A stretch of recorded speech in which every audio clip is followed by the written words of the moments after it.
Bismillahirrahmanirrahim. Alhamdulillahi rabbil alamin, wassalatu wassalamu ala rasuli rabbil alamin, nabiyyina wa habibina wa qudwatina Muhammad ibn Abdillah wa ala alihi wa sahbihi wa man walah, amma ba'd. Sambungan kita dalam tafsirul Quran juzuk yang ke-27, surah An-Najmi, suratun Najmi. Dalam juzuk yang ke-7 ni kita mula separuh surah Az-Zariyat tu, juzuk yang ke-26.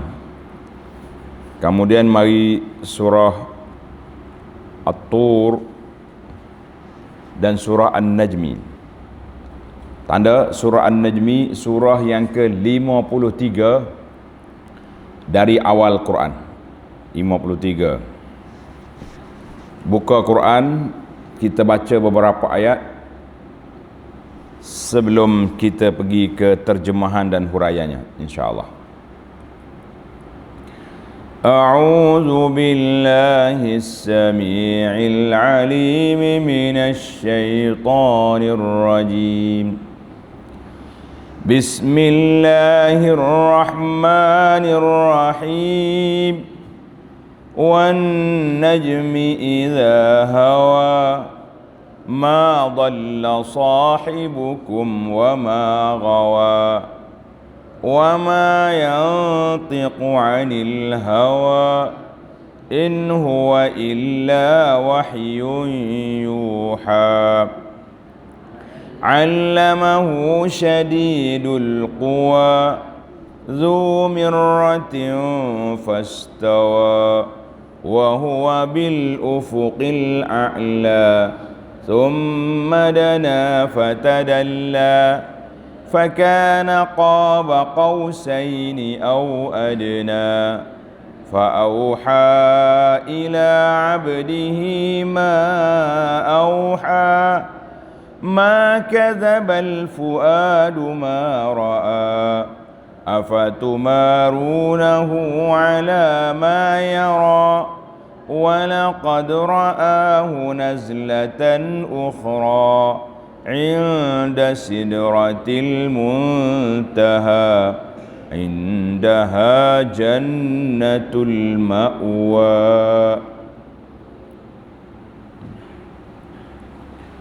Balik pada muqaddimah surah.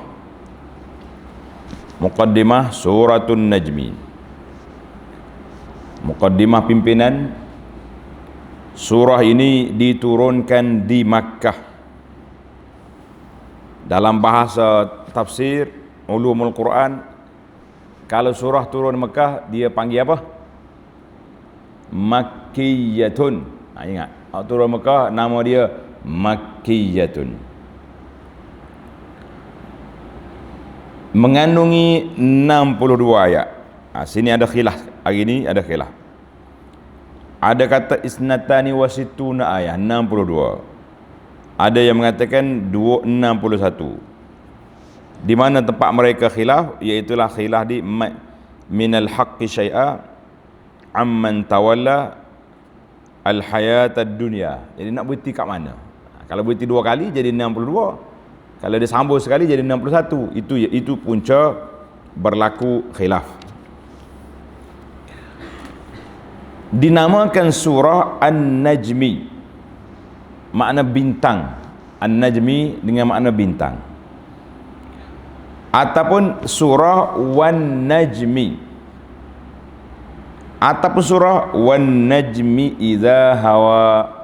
Itu dia panggil nama, ambil nama surah daripada ayat yang awal, wahya minas suwari zatil ismil wahid. Surah di antara Najmi, di antara surah yang ada nama satu je, tak panjang-panjang, tak banyak nama. Ada riwayat menceritakan bahawa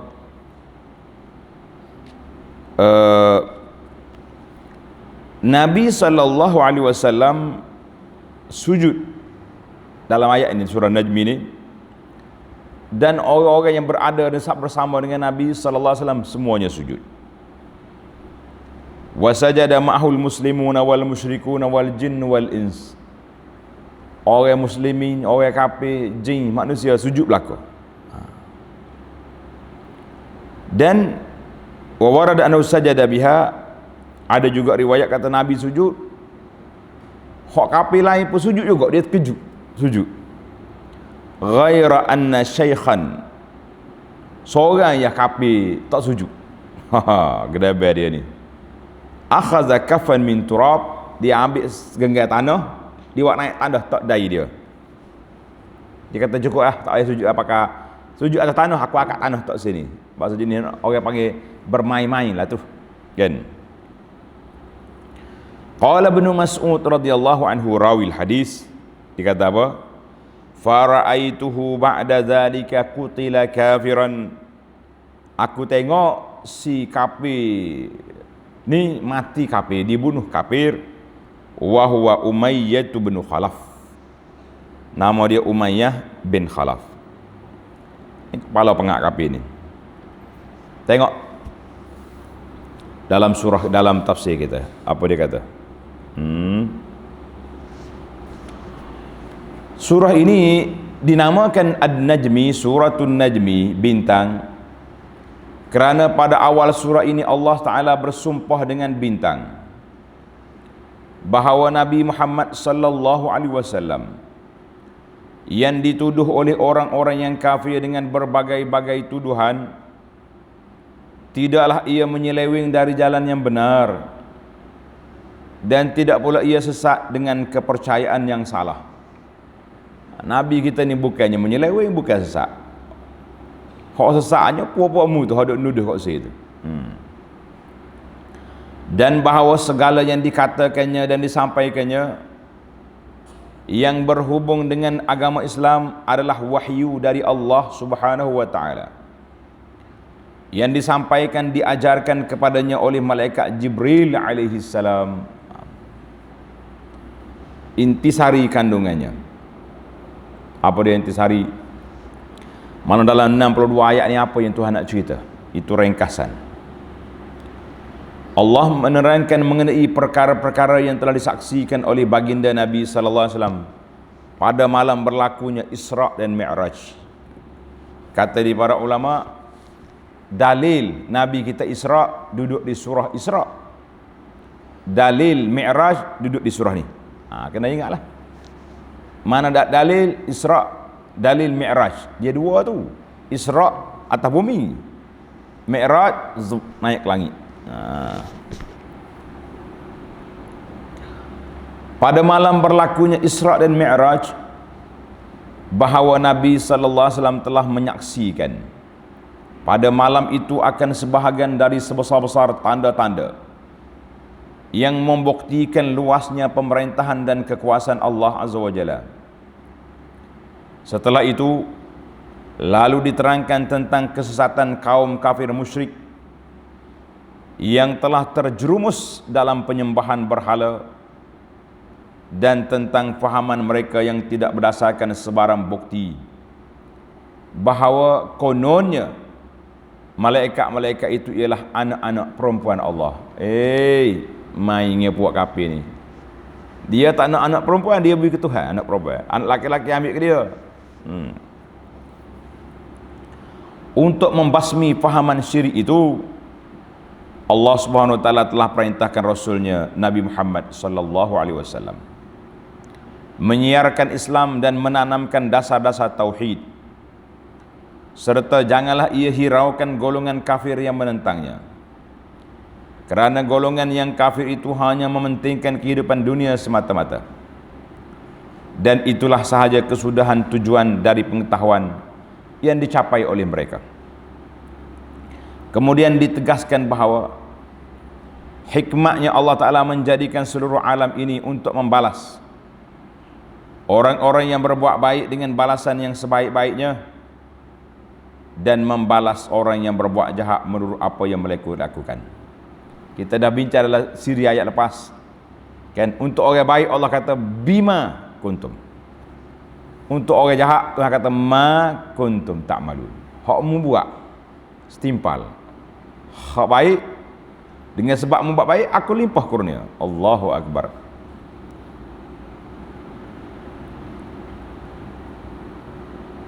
Kemudian dijelaskan perkara-perkara penting yang sayugia dipahami dengan sebaik-baiknya, iaitu tiap-tiap seorang hanya bertanggungjawab akan dosanya sendiri, dan bahawa tidak ada balasan bagi seorang melainkan balasan apa yang diusahakannya menurut keadilan Allah Subhanahu wa taala. Seseorang manusia itu sebagaimana ia tidak memikul melainkan dosanya sendiri, maka ia juga tidak berhak mendapat balasan melainkan balasan apa yang diusahakannya. Tetapi menurut kemurahan Allah Subhanahu wa taala yang melimpah-limpah rahmatnya, seseorang manusia itu mendapat pahala dan rahmat disebabkan amal usaha orang-orang lain, seperti doa, sedekah, haji dan lain-lain. Mana ada jugalah peluang kalau kita pandai didik anak kita, insya-Allah kalau kita mati nanti, anak kita berdoa, tolong sedekah bagi pihak kita, dapat juga. Kerana itu Nabi kata, doa anak yang soleh. Anak tak soleh, macam aku nak doa ke mak ayah. Dia perhabis harta mak, harta peninggalan pesaka adalah, kan? Mana dia nak berdoa buat dia. Baik, kita masuk kepada terjemahan dan huraian ayat. Tengok ayat yang pertama. Bismillahirrahmanirrahim. Wan najmi idza hawa. Demi bintang semasa ia menjunam jatuh. Allah, bila nak kiamat lah. Allah Ta'ala bersumpah dengan bintang. Boleh jadi maksud bintang di sini khas, ataupun segala jenis bintang Allah Ta'ala bersumpah belaka dengan dia. Kalau bintang khas, boleh jadi bintang As-Suraya. Nama bintang As-Suraya, iaitulah bintang yang ma'ruf, dikenali di kalangan orang Arab. Dan bila timbulnya Suraya, peladang-peladang, pengembala-pengembala, dia tahu apa yang patut dibuat. Nama dia Nau As-Suraya. Kata di puak-puak Arab, tala'an najmu isya'a fabtaghar ra'i kisa'a. Maknanya apabila naiknya bintang Suraya, orang-orang pengembala cari baju tebal. Sebab apa? Dia kata bila mari Suraya tu mana nak sejuk dah. Nak sejuk dah. Dan ada juga kata-kata dia, tala'an najmu ghudayyatan fabtaghar ra'i syukayyatan. Menarik bahasa Arab ni, kan? Apabila bintang itu terbit pagi, fajar, maka pengembala-pengembala mencari bekas untuk mengisi susu. Sebab apabila mari musim panas, dia jadi dahaga, pakat nak minum susu. Allahu Akbar. Ini naknya cerita-cerita bintang ni. Jadi orang-orang Arab ni dia reti. Tengok bintang ni naik untuk tanam pokok, bintang ni naik buah masak, jalanan semua. Allah kata wa bin najmi hum yahtadun. Dengan bintang-bintang itu mereka ambil pedoman, petunjuk untuk musafir, untuk travel, untuk menanam, ada belaka. Kita lah ni tak apa reti bintang-bintang dah pakai bulan ya. Tak. Bulan 2, bulan 3, bulan 11, bulan 12 banjir kawasan kita ni. Contohlah. Ada juga yang mengatakan sumpah dengan bintang Najmus Sya'ra. Nama bintang juga. Sebab kita ada Tuhan sebut Najmu Asy-Sya'ra. Bintang Sya'ra ni bintang yang diagung oleh puak-puak Arab. Puak-puak Khuza'ah sembah bintang ni. Mau naik bintang ni pakai sembah. Yang ada yang ulama tafsir kata semua bintang lah hak Tuhan belaka. Maka dengan Allah Ta'ala bersumpah dengan bintang ini, nak tafnid, nak mengkondem ataupun menjatuhkan hujah para geng-geng yang beribadat menyembah bintang. Sebab bintang ni yari wa yakhfa. Malam ni timbul, esok tak ada. Bulan ni ada, bulan depan tak ada. Contohnya, bagaimana kamu pergi sembah benda yang hilang? Macam kisah Nabi Ibrahim berdebat. Falamma janna alaihi al-lailu ra'a kawkaba qala hadza rabbi. Ibrahim tengok bintang, dia tahu ni Tuhan aku ni besar ni. Falamma afala qala la uhibbul afilin. Bila tengok bintang tu hilang, mana ada Tuhan lagu ni? Itu dia panggil cara, uslub al-hiwar, cara kita nak berbincang. Baik, ayat yang kedua, ma dhalla sahibukum wa ma ghawa. Rakan kamu, orangmu. Kalau kita orang Kelantan ni, kita kata ma sahibukum, gemu lah, orang kita. Orang kita tu, yakni Nabi Muhammad sallallahu alaihi wasallam yang kamu tuduh dengan berbagai tuduhan itu. Anak-anak Melaka tu, tak kamu tak kenal. Ma dhalla sahibukum, tidaklah ia menyeleweng dari jalan yang benar. Wa ma ghawa, dan tidak pula ia sesat dengan kepercayaan yang salah. Allah Ta'ala letak di sini bagi tahu kepada puak kafir supaya dia sedar dan dia khabar. Allah Ta'ala peringatkan dua benda kawan kamu tu. Dua benda kawan kamu tu. Ini dalam bahasa apa ni? Psikologinya bila kata sahibikum. Orangmu tu. Anak-anak mu tuduh jahat dia, mu tuduh gila. Logik ke?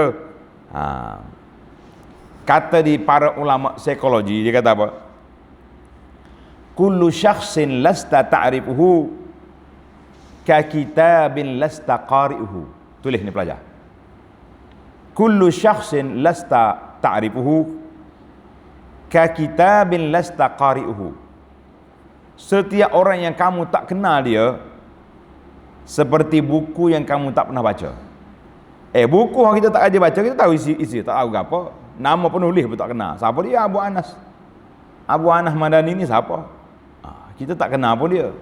Tapi kalau orang hentam dia, kita hentam juga. Jangan. Maka bila orang tu yang kita tak kenal, kita tak tahu dia, janganlah kita duk tafsir benda-benda yang kita tak tahu. Orang ni orang Kelantan. Dia cakap adalah bahasa dia dialek Kelantan tu kan. Kita tak faham, kita duk hentam. Dia ni apa kecek lagu ni, capak ni. Sedangkan kita tidak faham istilah negeri tu. Jangan duduk hentam tak terkalu. Dan bila kita kenal orang ni, barulah terdedah kitab. Sekurang-kurangnya kita tahu, saya kenal dia ni. Tak ada ajaran dia bawa yang menyalahi kitab dengan sunnah. Tidak ada ajaran dia yang menyalahi ijma' para ulama. Bermasalah benda berbeza-beza itu biasalah. Atas dunia ni mana ada tak berbeza. Karena itu saya tulis buku Rahmat dalam Perbezaan, supaya kita sedar. Maka orang yang tak kenal Nabi sallallahu alaihi wasallam, macam mana dia duk kata ke Nabi? Begilalah asain. Kalau dia kenal, mereka tak akan kata. Ayat yang kedua ini telah menafikan dua perkara dari Nabi sallallahu alaihi wasallam. Yang pertama ad-dalal wal ghiwayah. Ma dhalla wa ma ghawa. Dua perkara. Kalau kata sesat, maksudnya adamul hidayah, tak ada hidayah dia ni. Dia kata gila lah. Orang gila ni termasuk dalam orang yang sesat lah, tak tahu apa dia. Dia otak dia tertutup. Kan? Maka orang ni beginilah. Kadang-kadang kita dengar dia hebat. Bila kita duduk dengan dia sekali, tahu dah. Ana ingat peristiwa bapak saya ni, Allah yarham, Tuan Guru Haji Amr Rahman. Allah yaghfir lahu wa yarfa' darajatah. Orang ajak dia nak pergi jumpa seorang tok guru ahli hebat ni. Ahli hakikat makrifat ni di Kota Baru. Dia pergi tengok buku Hakikat Insan. Hakikat mengenal diri waliullah ni. Gigi masuk-masuk duk buah sedap rokok pelebok tu. Dia kata ni tidak ahli Allah ni. Ahli apa ni? Ahli Marlboro ni. Maknanya dia kata nak kenal orang kita tengok tuan dulu. Orang ni kadang-kadang kita rasa hebat-hebat bila tengok depan, nampak tak ada ilmu setara mana. Nama tu hebat. Sebab apa? Sebab sudah jadi selebriti kata orang, kan? Jadi ini kita takut. Pelajar-pelajar jangan mudah terpengaruh. Dan Nabi kita Allah Taala nafi di sini wa ma ghawa al-riwayah maknahu ta'ammudul kadzib an qasdin. Nabi kita temai pembohong, tidak ada sama sekali. Mana ada yang bohong-bohong, tidak ada. Ayat yang ketiga, wa ma yantiqu 'anil hawa. Dan Nabi SAW tidak memperkatakan sesuatu yang berhubung dengan agama Islam menurut kemahuan dan pendapatnya sendiri. Tak ada. Tengok ayat ni sedap baca kan? Wan najmi idza hawa ma dhalla sahibukum wa ma ghawa wa ma yantiqu 'anil hawa. Ada hawa wa belakang itu dia panggil tanasuk wa tajanus. Dalam bahasa balaghah lah. Maknanya Allah Taala nak cerita Nabi kita ni tak bercakap dengan hawa nafsu dia. Dia tidak bercakap dengan ikut nafsu dia, tidak sekali-kali. In huwa illa wahyun yuha.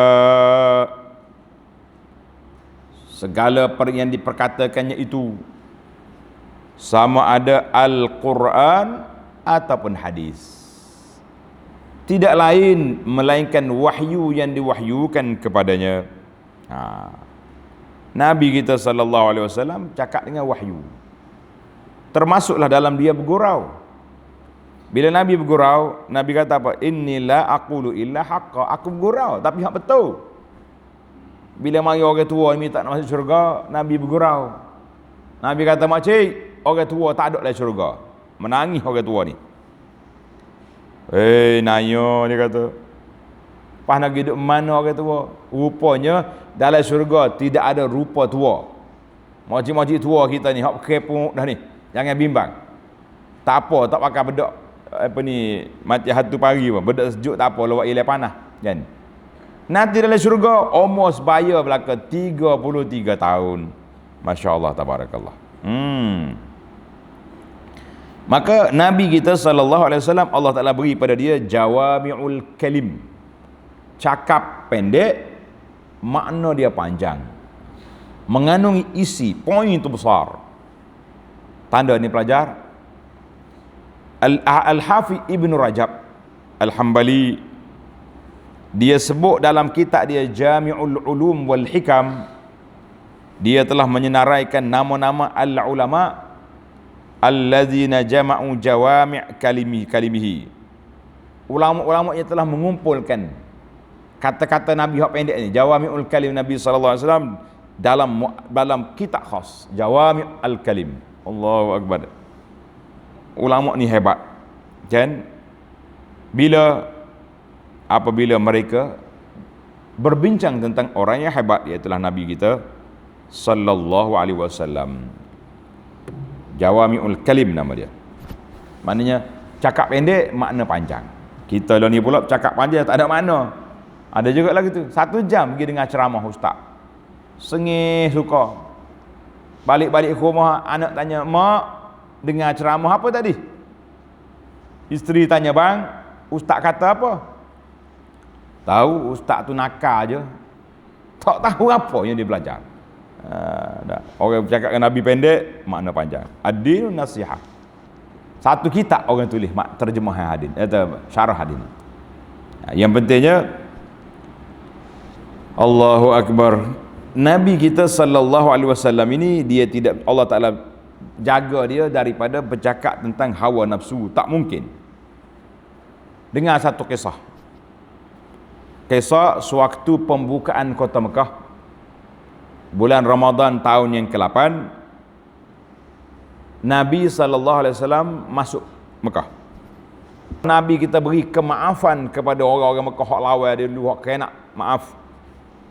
Izhabu wa antumut tulaqa, kecuali 4 orang, arba'atu nafar, dan juga 2 orang perempuan. Nabi kata orang ni berjumpa duduk bergantung di kelamu Kaabah, uqtuluh, bunuh dia. Jahat sangat. Salah seorang daripadanya Abdullah bin Sa'ad bin Abi Sarh. Dia tahu nama dia disebut, dia lari pergi berlindung di rumah Sayyidina Uthman. Dia panggil minta al-jiwar, minta perlindungan. Nusuk. Bila Nabi panggil semua orang Mekah untuk bai'ah, untuk ikat setia, dia mari nak ikat setia dengan Nabi. Faqala ya Rasulullah, bai' Abdullah. Sahabat kata, Rasulullah, Abdullah tu, Abdullah bin Sa'ad bin Abi Sarh, nak ikat setia. Nabi tengok muka dia 3 kali, Nabi paling tengok.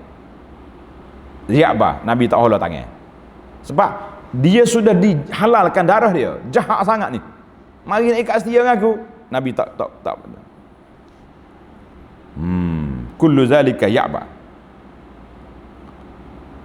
Summa aqbala ala ashabihi.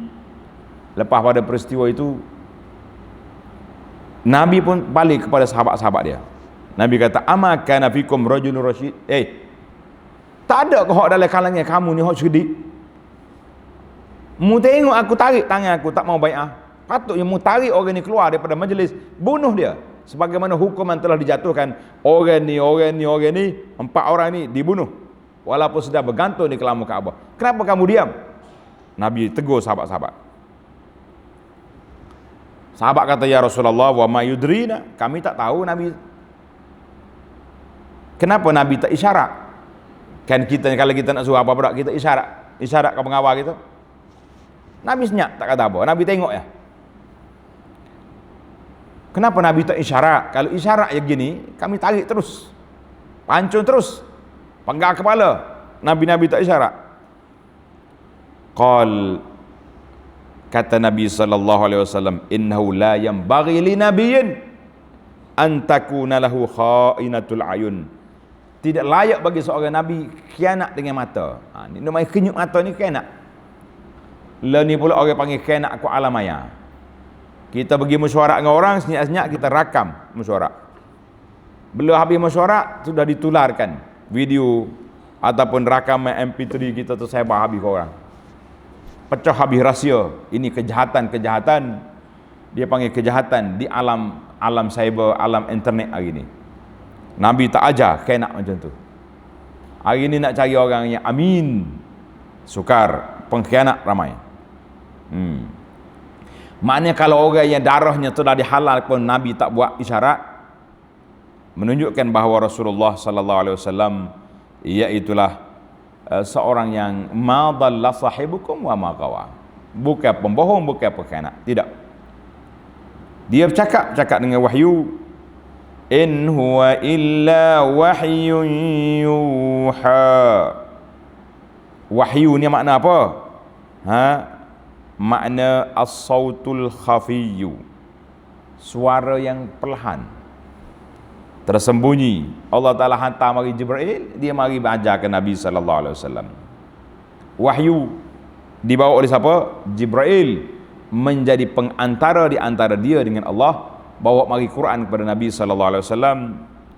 Allamahu syadidul quwa, ay allamahu Jibril alaihissalam Al-Quran. Jibril mari ajar Nabi Al-Quran. Maka dhamir itu kembali kepada Nabi SAW atau dhamir kembali kepada Quran. Mana Jibril ajar Nabi ataupun Jibril ajar Quran kepada Nabi SAW. Dan kerja Jibril ini menurunkan wahyu kepada nabi-nabi sebelum Nabi kita Muhammad SAW. Allamahu syadidul quwa. Wahyu itu disampaikan dan diajarkan kepadanya oleh malaikat Jibril yang sangat kuat gagah. Jibril ini kuat. Dia boleh tengok Nabi kita tengok dia 2 kali dengan rupa yang asal. Dia mempunyai 600 sayap. Berapa sayap? 600. Saddal ufuk, gelak timur dengan barat. Sekali sayap dia dibuka. Allahu Akbar. Makhluk yang besar malaikat ni. Zu mirratin fastawa. Lagi yang mempunyai kebijaksanaan, kemudian ia memperlihatkan dirinya kepada Nabi sallallahu alaihi wasallam dengan rupanya yang asal. Masya Allah, tabarakallah. Dia panggil mirratin bermakna al-quwwah, quwwatul aqli wal fahmi, kekuatan kepahaman dia. Cerdik, hebat dia ni. Pasal tu dia boleh jadi pembawa wahyu kan. Fastawa, Nabi kita tengok dia rupa yang asal. Di mana? Wa huwa bil ufuqil a'la, sedang ia berada di arah yang tinggi di langit. Nabi SAW tengok Jibril di langit ufuk. Sekali dia tengok sini di Gua Hira ni atau Bukit Hira kan. Summa dana fatadalla, dia tengok di ufuk, tengok di antara langit dengan bumi besar malaikat mari. Kemudian ia mendekatkan. Nazala qalilan qalilan. Kemudian ia mendekatkan dirinya kepada Nabi sallallahu alaihi wasallam. Lalu ia berjuntai sedikit demi sedikit. Mana turun macam kabar terbang tu kok. Fakana qaba qausaini aw adna, sehingga menjelah jarak di antaranya dengan Nabi Muhammad sallallahu alaihi wasallam sekadar 2 hujung busuran panah atau lebih dekat lagi. Dekat mari di sini Allahu Akbar. Lagu mana kita? Besar tu kan. Ada katanya busur panah ni sekadar 1 hazira, 1 hasta atau 2 hasta ya, dekat dengan Nabi sallallahu alaihi wasallam. Au adna, ataupun lebih dekat lagi. Masya-Allah. Au di sini bukan syak. Allah Taala tahu hakikat dia, tapi 2 keadaan. 2 busur panah ataupun dekat lagi, dia mari dekat. Bila Nabi kita tengok malaikat Jibril, Jibril yang pertama dia tengok di Gua Hira, Jabal Sur. Kemudian ketika dia Mi'raj, 2 kali Nabi tengok Jibril dengan rupa yang asli. Lepas tu Jibril mari jumpa Nabi berupa manusia. Mesti dia berupa seorang laki-laki nama Dihyah bin Khalifah Al-Kalbi. Dihyah ni orang comel orangnya. Malaikat ni rupa comel mari. Orang tengok dia suka. Fa'auha ila 'abdihi ma auha. Lalu Allah Ta'ala wahyukan kepada hambanya Muhammad sallallahu alaihi wasallam dengan perantaraan malaikat Jibril apa yang telah diwahyukannya. Cuma Allah Ta'ala sebut di sini auha ila 'abdihi. Allah Ta'ala wahyukan kepada hamba dia. Dalam surah Isra, subhanallazi asra bi'abdihi, Maha suci Allah Ta'ala yang telah memperjalankan hamba dia.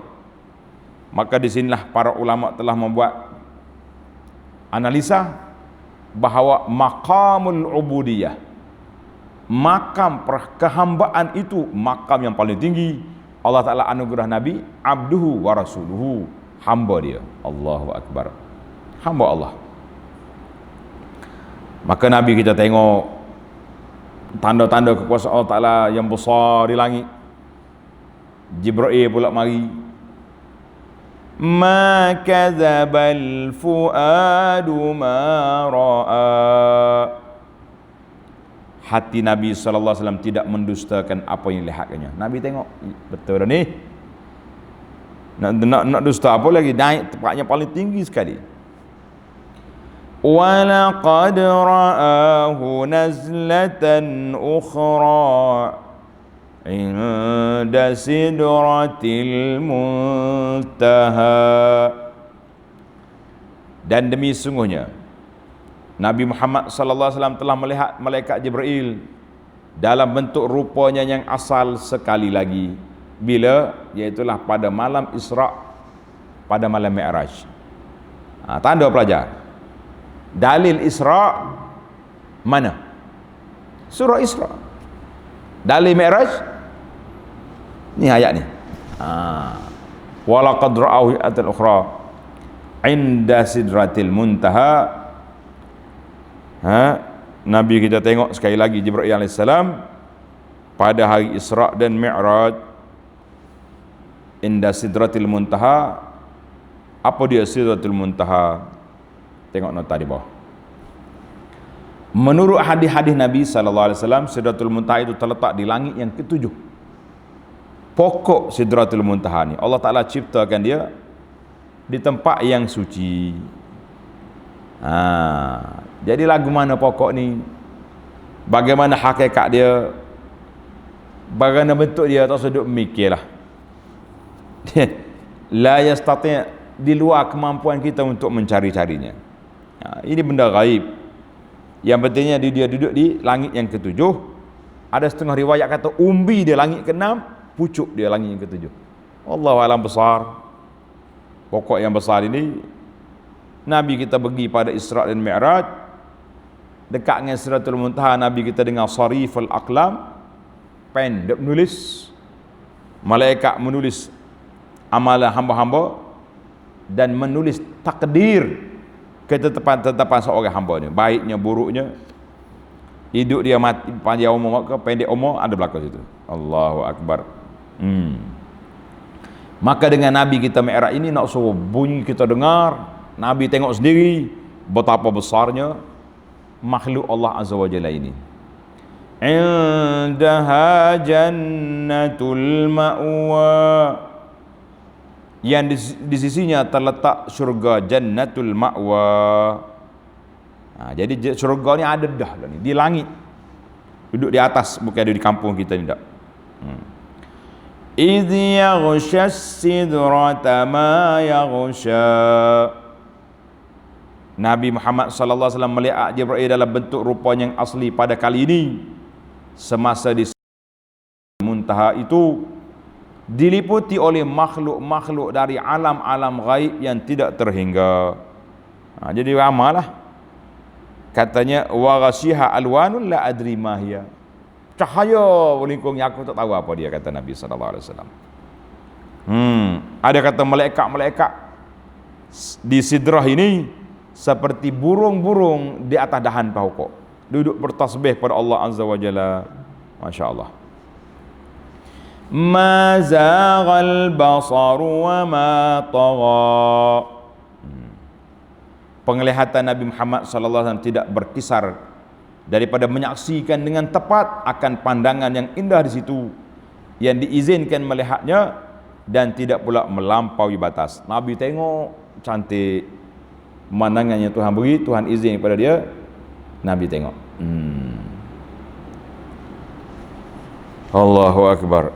Laqad ra'a min ayati rabbihil kubra.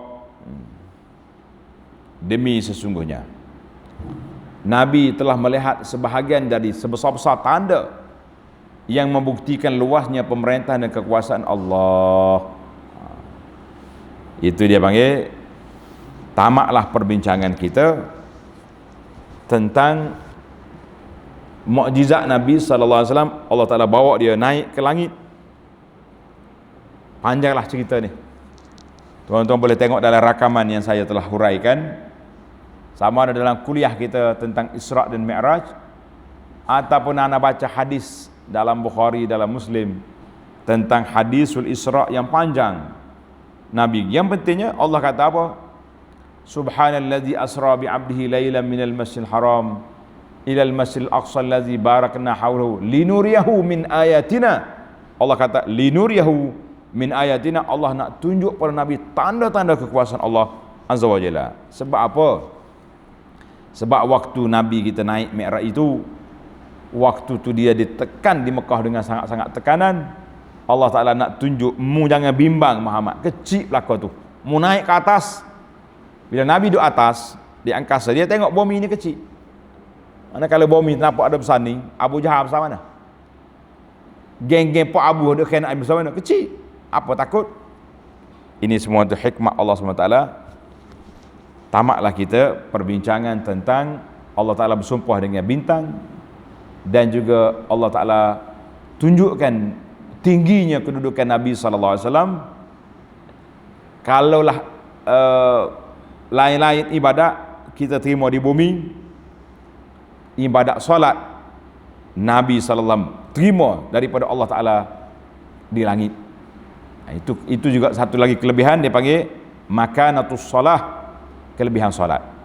Rahsia dianya, bila kita solat, kata di ulama, as-salatu mi'rajul mu'min. Solat itu mi'raj, orang mukmin naik.